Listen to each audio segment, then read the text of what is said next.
Hello everyone. Today I'm going to be... Oh, hold on.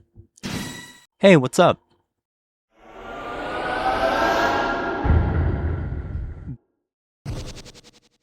Oh. Deltarune Chapter 3's finale is one of my favorite sequences in the entire game so far, with so many different earth-shattering revelations that occur. The first on-screen appearance of the Roaring Knight, directly followed by its epic boss fight, Undyne's heroic entrance and exit, and Chris and Susie chasing them to the shelter door for the cinematic chapter's end. Everything about this sequence was handcrafted to hit just the right way. So what my question for this video really comes down to is, why does Deltarune's first appearance of the Roaring Knight have so much aura? Today my goal is to answer this question, but first, we need to recap the rising action for the sequence, so let's get into it.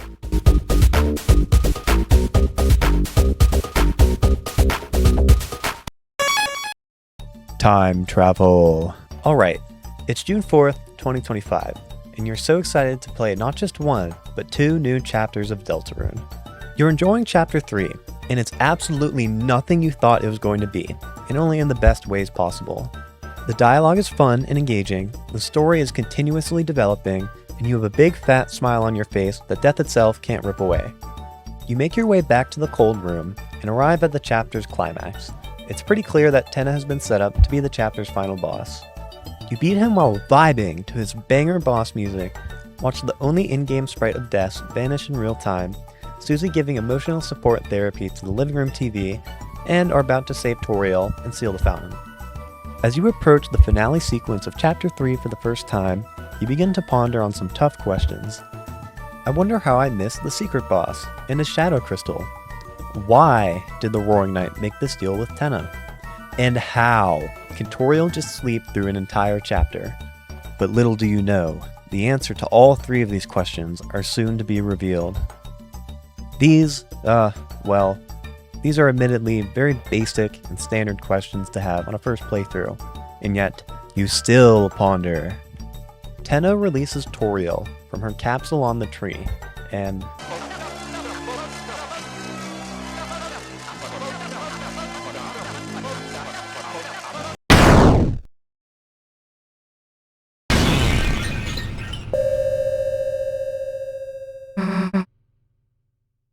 Tenna's arms are cleaving smooth off, and you're looking at your screen like this.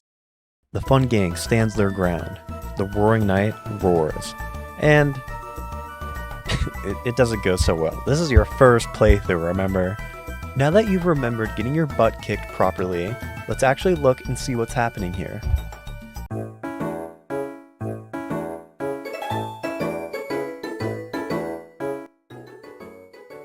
Alright then, so, after Tenna makes the deal with the Knight, he preoccupies the Lightners with the following: 2 board games, a cooking show, a rock concert, and preparing Toriel to be snatched up literally in a to-go bag.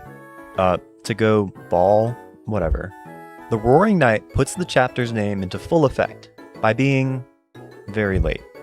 Tenna is currently the only one to actually experience meaningful character development, and sadly, he's literally cleaved red by blade for it. When comparing all of the primary chapter antagonists to one another, it becomes more clear. King was, and still currently is, a Knight supporter, and believes in the cause, so he hasn't exhibited any meaningful character development to deviate from this yet. Queen was always trying to help the Lightners, but was blindsided by herself and her own actions, resulting in inflicting more pain than alleviating, but her goal was always to help. And, the Titan, is said to be incapable of mercy. You know, and it's a real shame too. Looks like a stand-up guy. So after the supposed final battle of the chapter against Tenna, with the help of Susie, realizes the error of his ways and made an honest attempt to correct them. But right as he does... So, poor Tenna. Hopefully Mettaton watches some really cool shows on you. The screen pans to the right, and the first we see of the Roaring Knight is their back turned to us. The only thing I could think to highlight here are the Chris and Knight similarities. We now know that Chris is a part of the hometown Roaring group chat, but these two in particular have some very similar sprites, similar stance, and similar aura farming. They're like the peanut butter and jelly of the roaring sandwich. Their back to the screen is followed by a glare in their eye, followed by an ominous turn. And they're crying. The first time that we actually see the Roaring Knight aside from their back is that they are crying tears. This makes me think of the Roots book in chapter 4, and so wept the fallen star, making rivers with its tears. Then, slowly, from the bitter water, something grew. It looked like glass.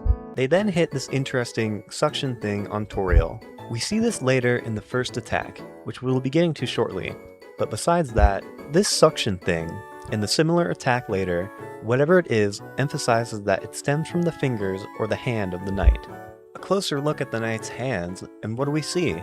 Holes! Very similar to Gaster. Whatever the connection is, seemingly, these are the only characters in both Undertale and Deltarune with these. Susie opposes them, and with Chris and Rouse behind her, face off against the knight.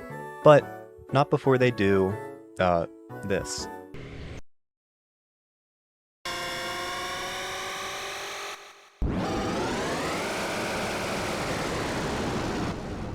So, what is this? This roaring energy absorption thing, followed by an exclusive chest cavity showcase. There's two things we know for sure about this. The first thing is, it looks really cool. What I mean by that is it does a really great job at establishing the tone that this fight has. This is, by no contest, the toughest and strongest enemy that the Fun Gang will have faced up until now. This sequence reaffirms that. Whatever this thing is, just one-shot Tenna. And two, the initial absorption of energy appears to be similar to the Star Beam attack. This initial absorption of energy seems to be similar to whatever this actually is, absorbing the darkness/energy around them, powering themselves up for the fight.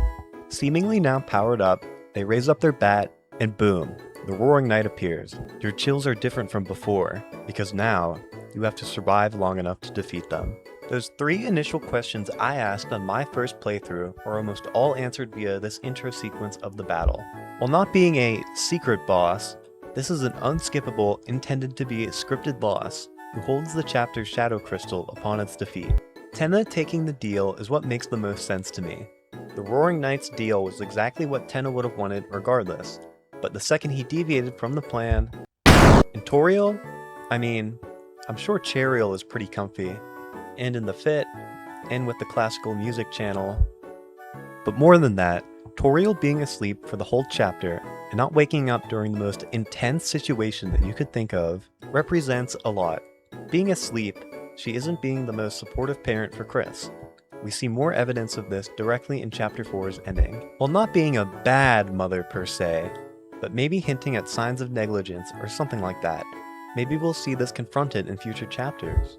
Okay, so with the rising action explained, here's the bread and butter, the actual fight itself.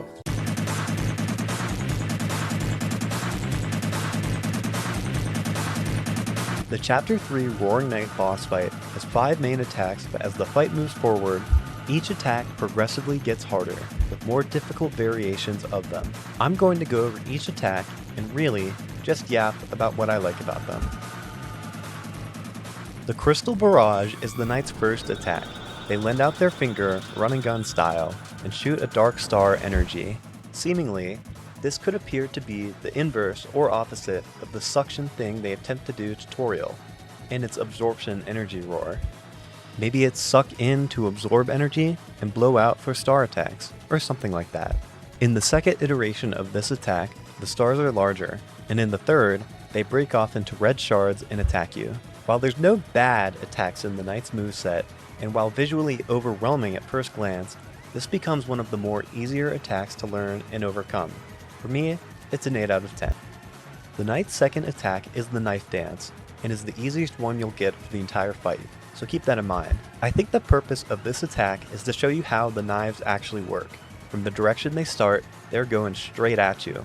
Dodge one way or the other. The first iteration of this attack is the easiest you'll get in the entire fight, but the second is one of the hardest to master.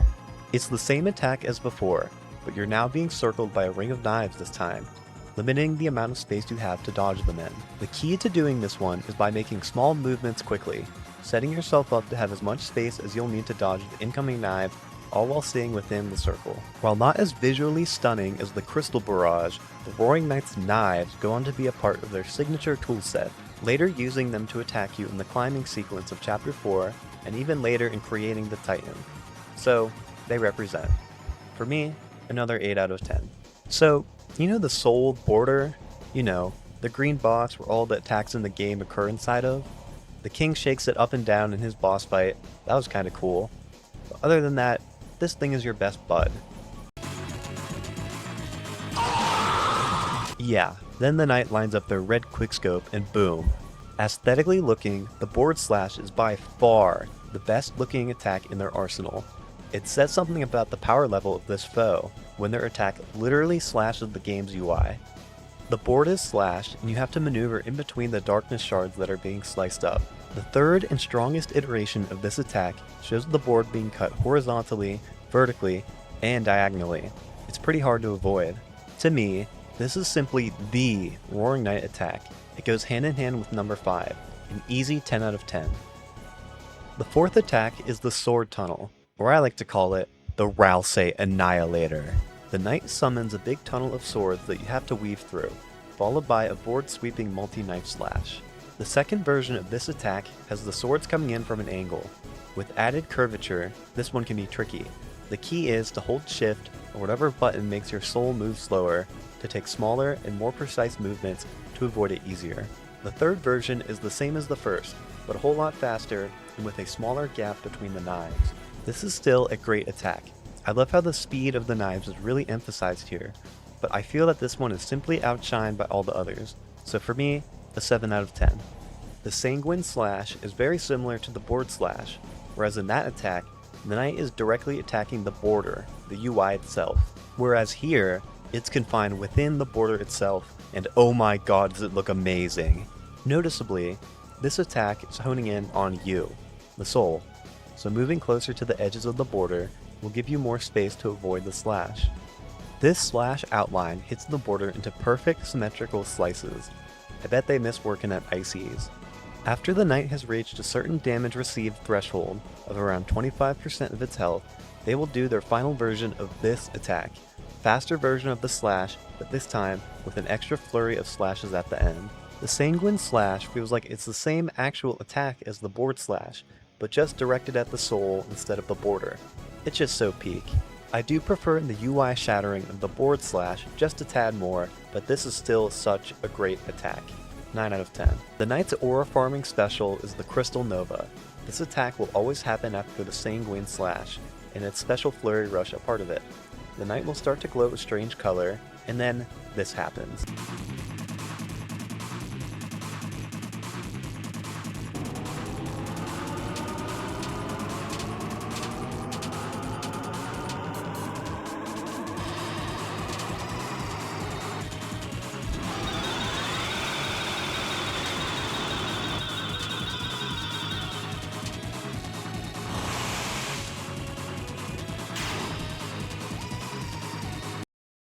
Whoa. This epic final attack is very similar to Asriel's Chaos Buster attack in Undertale. So after a hard-fought battle, or just surviving to get to this point, the knight will let down their guard, one more attack, and you win. Or, at least as much as you can for right now. This battle is really tough. Here's some tips and tricks. Basically, there's stuff you should do, and stuff you shouldn't do. Chris can check the Roaring Knight. Upon doing so, says, but Chris couldn't learn anything. So, don't do this. You can also do S and R actions in this fight. Susie will give a single warning before refusing to act anymore. But hey, at least she tries. Ralsei can try a few times, but it boils down to roaring bad. Sparing the knight currently doesn't do anything, so also, don't do that. First and foremost, the most important thing you're going to do to beat the knight is hold breath. This is single-handedly the key to winning this fight. With Chris, you can hold your breath, and when doing so, the soul speed increases for the rest of the fight. This is basically essential for a good attempt, as without it, you simply lack the speed needed to counter any of the attacks.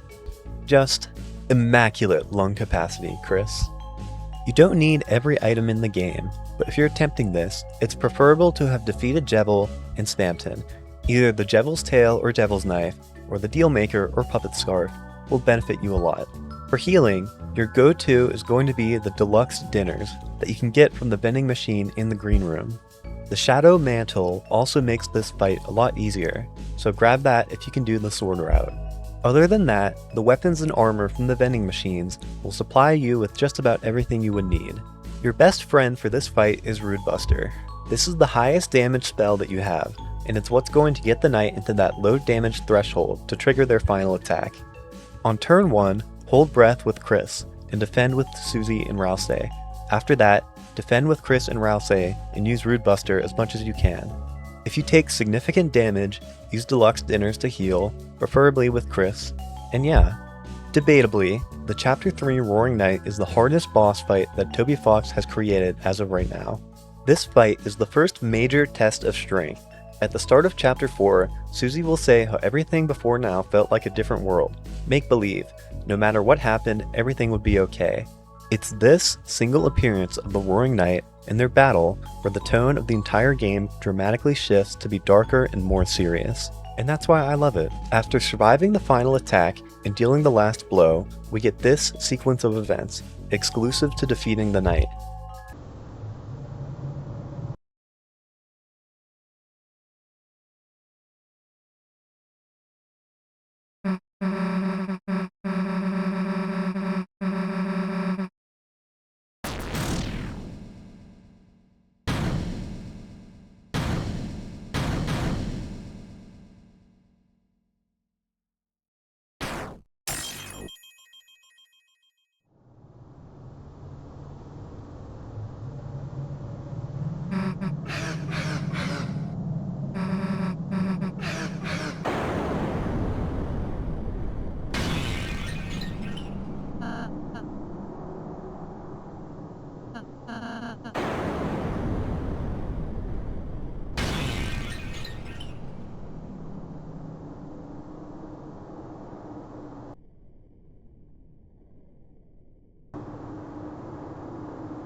It's from here that the normal sequence of events will still take place. The knight will resume Toriel's suction, Susie will continue to resist, and Undyne will dramatically enter and exit, leaving our heroes to chase to the shelter for the chapter's end. So, technically, defeating the knight here is out of the question as of right now. What this fight truly is simply putting as much of a resistance as we can, resulting in two things, these being the legendary battle mentioned in the prophecy, and very noticeably different outcomes. When talking to Toriel normally, the text will say, but when we prevail in this legendary battle, the text will change to this. So what gives? Why does Toriel's subconscious dislike the idea of making the knight work for their swoons? Well, I don't know. When talking to Rouse normally, he will say this.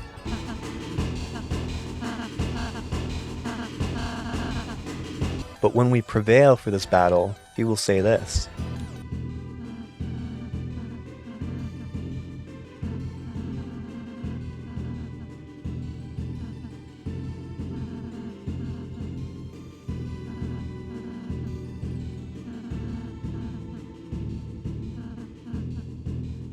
Notably here, Rouse is saying that you were so brave, before correcting himself to Chris.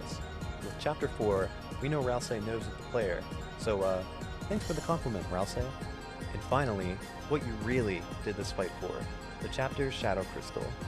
Now, there's something to be noted here about how the Roaring Knight is not a secret boss.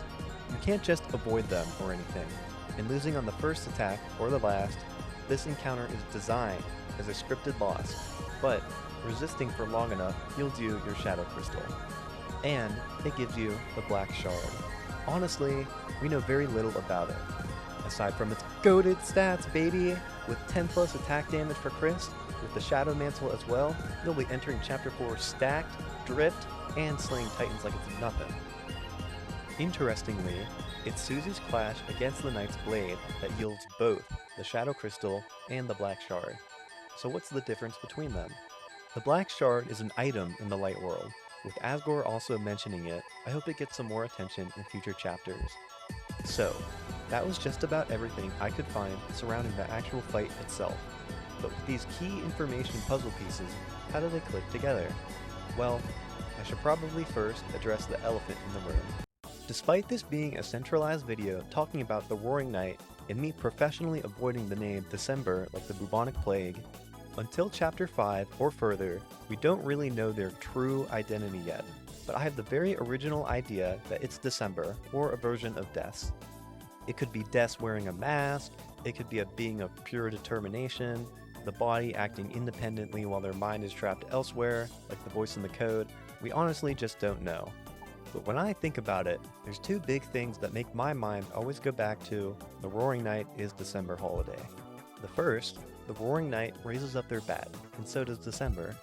We don't know who wrote Raise Up Your Bat, but Tenna talking about December in-game directly before playing the rock concert, and the Knight raises up their bat before we fight them. And two, the Roaring Night is left-handed, and we see a left-handed PC setup in Des's room. I mean, this doesn't have to mean anything at all, but I honestly just think it's pretty cool. The more I think about this next part, the more it all makes more sense to me. This encounter with the Roaring Night that this video is about is not just one, not just two, but literally 3 prophecy panels all depicting the same sequence of events. After Chris plays the piano and opens the study door, we're met with these 2 panels. So, unless the sword that makes with blackened knife is talking about, versus Lancer, this is almost definitely referring to this battle. The third panel that we see depicting this scene is good old Tenna. In Susie's Dark World, we see this. So unless Woody Theory is real, and the Lord of Screens is actually Asgore's TV, I think it's pretty safe to assume this is depicting Tenna. I mean, could you imagine though? One thing I always thought noteworthy is the location of these panels. Chapter 4's prophecy panels are everywhere scattered across the Dark World, but these 2 are directly after you escape the main area Dark World. You have to break the first one to progress. I'm not sure if the action of breaking the panels themselves means anything, but something I thought was interesting. I don't know where to mention this, so I'll say it here. Ralsei going down doesn't make the fight impossible. In fact, I think it's really cinematic in a way. Ralsei is a Darkner, and stands with Chris and Susie for as long as he can, of course. But for everything I've talked about in this video, and the continuously escalating intensity of the battle, I feel Ralsei falling at some point isn't out of the question. As the fight escalates, the 2 Lightners are the only ones standing in the end, and on that note, Chris will deal more damage if either Susie or Ralsei are down, so that's kinda cool. Chapter 3's name is Late Night, and at first glance, it's because this chapter takes place, get this, late at night. This name is recontextualized upon its completion though, and quite literally. In the chapter select screen, each chapter has a little icon next to their respective section. For chapter 3, it shows Tenna smiling, but upon the chapter's completion for the first time, it changes from Tenna's smile to the Knight's. This is really cool, but just as ominous, and it makes me wonder what future chapters could repeat this trend. One of my favorite scenes about this fight doesn't even happen in the chapter itself. In chapter 4, if you talk to Sham after defeating the Knight without the Shadow Mantle, you'll get this interesting dialogue.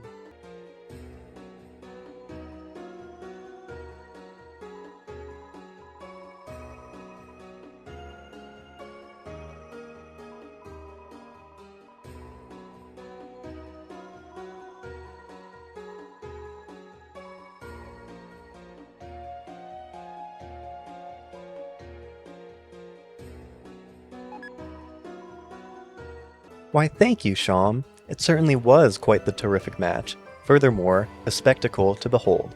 I mean, seriously, if you showed me this fight in 2018, hell, if you just told me that we would fight the Roaring Night in Chapter 3, I think I would spontaneously combust like I did at the start. Since this battle is the terrific match and spectacle that Sham knows it to have been, who else would even want to watch that? Beware the man who speaks in hands. Wait, so then Gaster was using his followers to warn us about Rules Card? Okay, look, I'm the absolute last person to be talking about who Gaster is. If you've gotten this far, then I'm pretty sure you can tell. But in the context of this battle, this man is pretty important. With that said, even I should be able to say that this voice appears to be Gaster, the same one in the opening of the game in the Goner Maker sequence, and in the outro for Chapter 4. Aside from the beginning and the end as of right now, and most likely being in control of the Chapter 1 green save file system, there's very little else of Gaster in the game. Up until this fight. Upon dying for the first time on this fight, you'll be met with this message.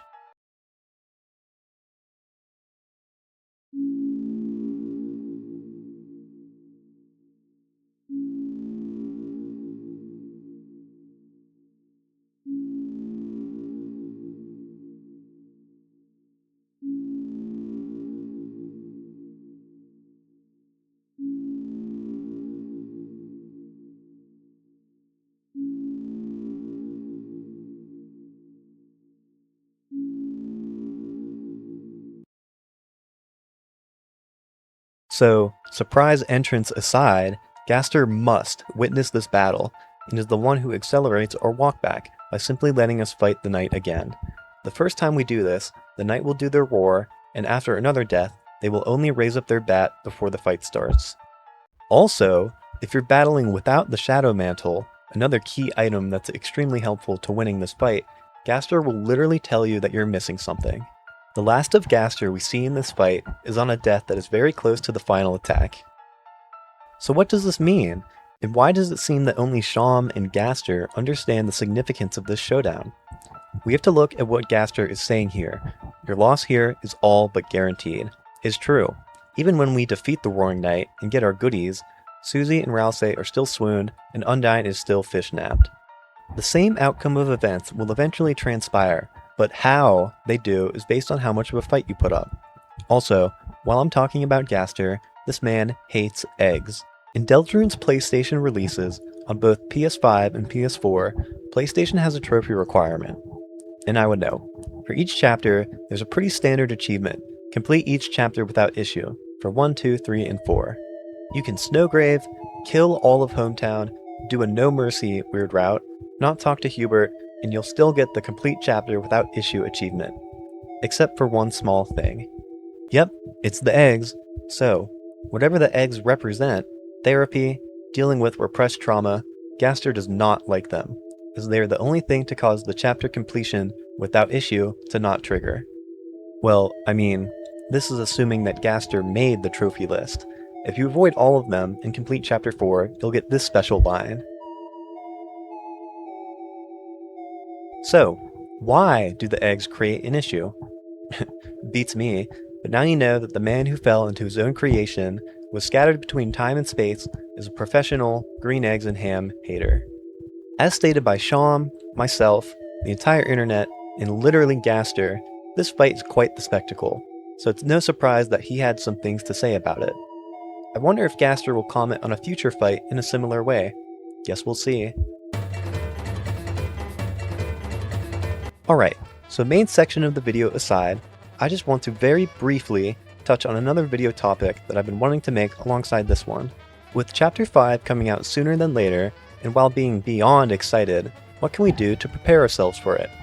Well, when Chapter 3 and 4 came out last year, the first thing that I did after finishing my first playthrough was replay the 4 chapters on my save files, making God files. I'm not going to go over everything, but if you want to be as prepared as possible, you're going to want the following. Your top cake, some revive mints, 2 club sandwiches, 2 bitter tears, your choice of devil's knife or devil's tail, deal maker or puppet scarf, black shard, justice axe, your eggs, star walker, remembering your light world storylines like talking to Onion, and maybe even your Goner Maker choices. And some tissues, because I will be weeping like the fallen star. And some predictions? Well, my biggest hope is very naively that I really wish the weird route won't just be a bad ending. But that's also because I'm just a big Chris L fan. The weird route has got to be one of my other favorite parts of Deltarune, so I hope the different ways that you can abort the weird route can affect the story in some cool, meaningful ways. You can abort it in Chapter 2 after getting the Thorn Ring by just not snowgraving Birdly, or you can tell Noelle it was a prank in Chapter 4. Maybe Chapter 5 will have a way to abort it as well. It would be really cool if there was any difference in how you abort the weird route, based on when you do so. It's something I don't see talked about anywhere else, so yeah, I think it would be pretty cool. I hope Birdly regains or retains his Chapter 2 character development, one way or another. I hope we get a weird route rules card boss fight, and I hope the Shadow Crystals do something really cool. And that's about it. So, my dear viewer, it's time to answer the question I proposed at the beginning of this video. Why does the shadowy, mysterious, aura farming antagonist's first appearance have so much aura? It's because the sequence in which the Roaring Knight's first appearance is made was delicately crafted and set up by two previous and an entire third chapter to make this moment land the way it did. And boy, did it stick the landing. Was this video extremely basic and full of simple observations? Yes.